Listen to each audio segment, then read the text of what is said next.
Good morning. As a TV student, I am Mandeep, your SST teacher from Shri Guru Tegh Bahadur Senior Secondary School, NS9, Ding Road, Sirsa. Dear student, today we are going to start next question. बेटे जब हमारे long question चल रहे थे federalism के, आज हम next question कर रहे हैं. The creation of linguistic states was the first and major test for democratic politics in our country. Justify this statement. कि भाषाई राज्य बनाना हमारे देश की क्या लोकतांत्रिक राजनीति का प्रथम तथा प्रमुख प्रशिक्षण था. इस कथन को क्या करना आपने सिद्ध करना है. First in 1947 the boundaries of several old states of India were changed in order to create new states. कि 1947 में नए राज्य बनाने के लिए कई राज्यों की पुरानी सीमाएं बदल दी गई. This was done to ensure that people who spoke the same language lived in the same state. ये इसलिए किया गया ताकि ये सुनिश्चित हो सके कि एक ही प्रकार की भाषा बोलने वाले लोग एक ही राज्य में रह सकें. Some states were created not on the basis of language but to recognise difference based on culture, ethnicity and geography. कि इसमें कुछ राज्यों का गठन भाषाई आधार पर नहीं बल्कि उनके संस्कृति, जाति और भौगोलिक भेदभाव को पहचानते हुए किया गया. These include state like Nagaland, Uttarakhand and Jharkhand. इसमें क्या थे? नागालैंड, उत्तराखंड और झारखंड शामिल है.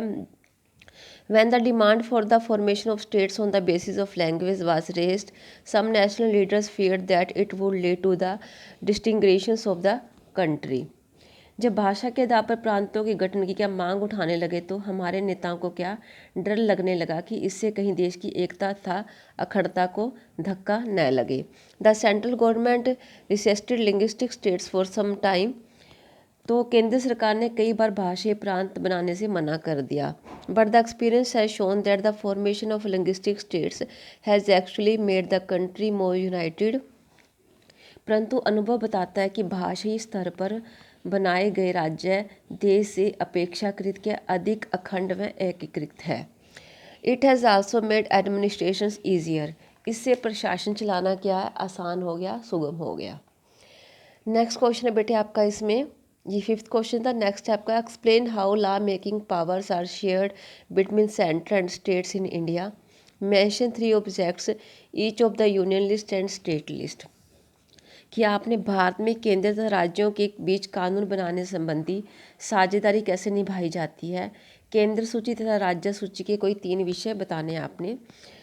आंसर है union list include subject of national importance such a defence of the country, foreign affairs, banking, communication and currency. कि केंद्र की सूची में राष्ट्रीय महत्व के विषय आते हैं जैसे देश की सुरक्षा, विदेशी मामले, बैंकिंग, संचार तथा मुद्रा. They are included in this list because we need a uniform policy on these matters throughout the country. कहते हैं कि इन्हें सूची में इसलिए शामिल किया जाता है कि इन पर देश भर की नीति की एक रूपता होनी चाहिए. The union government alone can make laws relating to the subjects mentioned in the union list. केंद्रीय मामलों की सूची के विषयों के संबंध में कानून भी केंद्र सरकार ही बना सकती है. State list contains subject of states and local importance such as police, trade, commerce, agriculture and irrigations. कि केंद्रीय मामलों की सूची के जो विषय संबंधी जो हम इसमें बता रहे हैं केंद्र सरकार बना सकते हैं, तो इसमें राज्यों के बारे में बता कि राज्यों की सूची में राज्य तथा स्थानीय महत्व के विषय आते हैं जैसे पुलिस, व्यापार, वाणिज्य, कृषि तथा सिंचाई. The state governments alone can make law relating to the subjects mentioned in the state list. Concurrent list includes subjects of common interest to both the union government as well as the state governments, such as education, forest, trade unions, marriage, adoption and successions. कि इस सूची के मामले संबंधी कानून भी अकेले क्या राज्य सरकार ही बनाती है. अब समवर्ती सूची में क्या होता है, केंद्र तथा राज्य दोनों के हितों से जुड़े मामले आते हैं जैसे शिक्षा, वन, व्यापारिक, संघ विवाह, गोद लेना तथा उत्तराधिकार.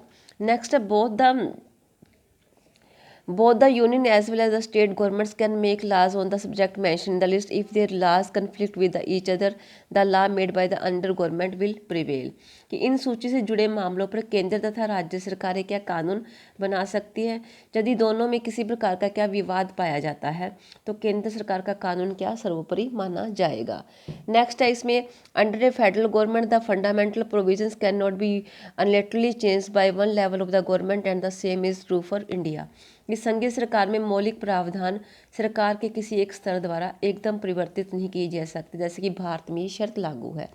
Next, the parliament can not so own change the fundamental structure of the constitutions. Any change in it has to be first passed by both houses of the parliament with at least 2/3 majority, then it has to be ratified by the legislature of at least half of the total states.